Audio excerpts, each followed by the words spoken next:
The piece in the New York Times suggests that Facebook Let's do it live. is having a Frankenstein moment. Get it? Yeah, there you taking go. on a life Got of it. its own Yeah. beyond the control of its creators. Boy. It comes as the social worth the media investment. giant reverses an earlier decision and will now hand over to Congress and special counsel Robert Mueller 3,000 ads purchased by Russian operatives to interfere in America's election. And Mark Zuckerberg says he's making political advertising more transparent by allowing users to visit the pages of those behind each ad in addition to disclosing who else sees it. We are actively working with the US government on its ongoing investigations into Russian interference. We've been investigating this for many months now, and for a while we had found no evidence of fake accounts linked to Russia running ads. And when we recently uncovered this activity, we provided that information to the special counsel. We also briefed Congress. I wish I could tell you that we're going to be able to stop all interference, but that just wouldn't be realistic. There will always be bad actors in the world, and we can't prevent all governments from all interference. But we can make it harder. We can make it much harder. And that's what we're going to focus on doing. And like many other stories that we've talked about this morning, the president's weighing in, tweeting, "The Russia hoax continues." Now it's ads on Facebook. What about the totally biased and dishonest media coverage in favor of crooked? This Kelly thing isn't working. I don't think you can say that. With us now, we've got former Undersecretary of State. I just did. Wait, but he never said he was going to handle the phone, and nobody ever suggested that he was going to handle the phone. Well, maybe he. Somebody needs to take the phone away well, from the person with the slippery fingers. I don't know. Let's bring in Rick Stingel now and just put that behind us. Also, former FBI Special Agent Clint Watts. Clint, you follow this stuff.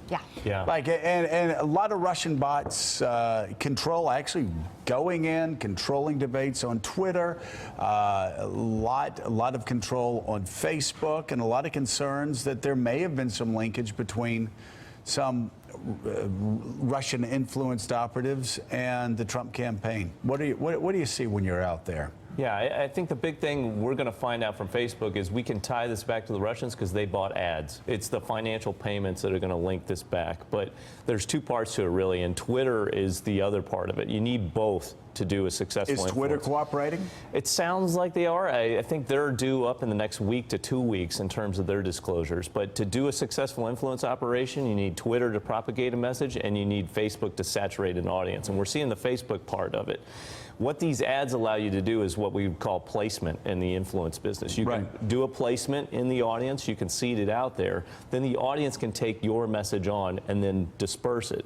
So if you think back in the narratives in the campaign, one of them was solely Russian generated. The Bernie Sanders got a raw deal, that came from hacked materials. You've got ad placements about immigration, corruption, promotion of certain rallies. This is going to be much more significant than people realize. Specifically, who are these people? We use the term Russian so broadly. Is it Kremlin directed? Is it some third-party outlet? Who are these bots? Who's directing them? Yeah, so there is an entity called the Internet Research Agency, and it was one that came out on the sanctions list.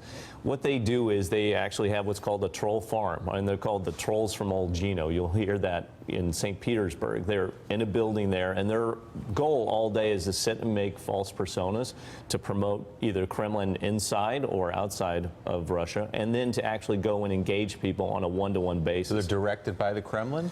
Yeah, so the belief is they're directed through part of the presidential administration, that the staff actually goes to these cutouts, and that gives them plausible deniability. They can say, oh, these are patriotic Russians that are out there doing this work on their own. Sometimes they'll take on real Russian personas, but to make it look effective, they actually put people in Eastern Europe, and they seed accounts or create false accounts that look like Americans and Europeans.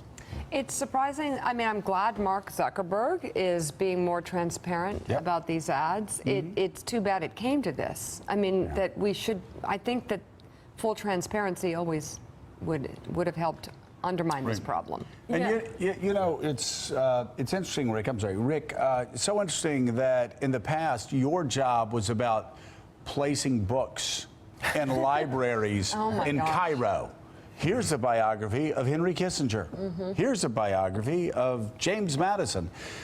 Now it has just it has moved so quickly into this sort of dark internet sphere. Absolutely, because under me, I didn't even know this when I took the job, was the Center for Strategic Counterterrorism Communications, which did real-time social media combating of ISIS. But we were talking about this before. Clint, by the way, is like my idol in this. He was there before anybody. But we were there before Clint on the counter-Russian stuff after the annexation of Crimea. At the State Department, we started something called the Ukraine Task Force, which was countering Russian disinformation, and that became the Russian Information Group. So we saw that. The Russians were doing in Eastern Europe and in the Baltics 20 years ago what they started doing here during the U.S. election. I mean, people in government did start seeing this. The problem was there's never been a good way to combat it. You know, you know this, Joe. In government, when you're against something, you put the word counter in front of it, and you think you have, you know, something to do against it. So we didn't do a very good job.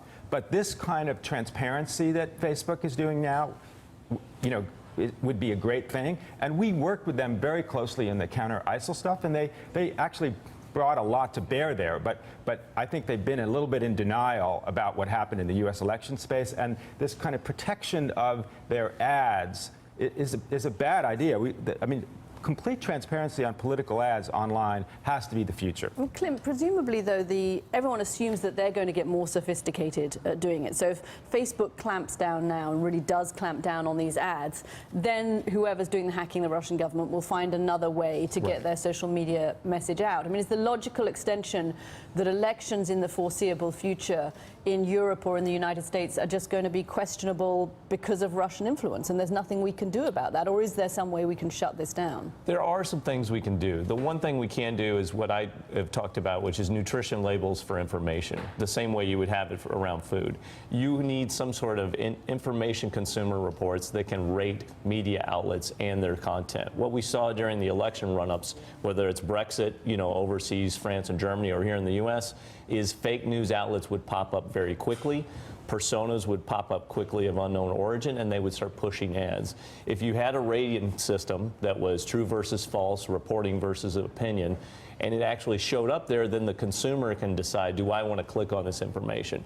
Right now, if you're in the social media space, you have no idea really what you're accessing, and we've now opened it up to everyone to access that. Have you talked about Hamilton 68, the Russian dashboard on this program? No, I mean, we've sort of alluded to it, but it's an incredible thing. It's a real-time dashboard of Russian influence on social media. It's done with the German Marshall Fund. Clint was sort of the originator of it. I mean, if we'd had that during the election, then people would actually have been able to monitor. If they believed it. Yeah, Clint, is that what you came in one day and said, boy, you and Mika have been targets of a lot of Russian bots? I forget, you said about 3 or 4 weeks ago. We had the monitoring list, I think, in the green room. We were talking about it. That the two of you, there was a story out, and it was trending super high, you know, in the Russian networks that we monitor.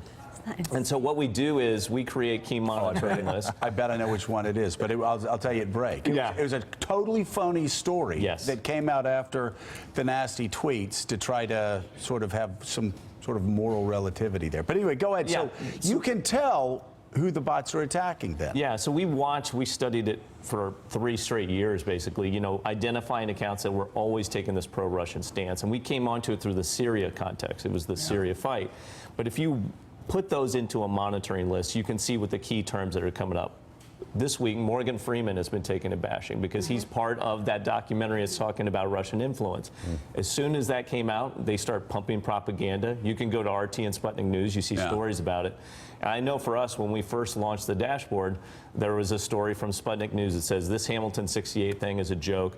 Ambassador Kislyak didn't like it. Well, guess what was the #1 trending story on our dashboard? The story about how our dashboard doesn't make any sense. So, you know, you can actually hone in on this. The one thing I think Americans should learn is that while hacking can't be proved, and we heard that from the president, you know, he's always making assertions, influence can't be hidden. You can ultimately trace back the influence hand because someone has to create the message, and that's why we're seeing these Facebook ads pop up now. Wow. Okay, that was a loaded conversation. Thanks for checking out MSNBC on YouTube, and make sure you subscribe to stay up to date on the day's biggest stories, and you can click on any of the videos around us to watch more from Morning Joe and MSNBC. Thanks so much for watching.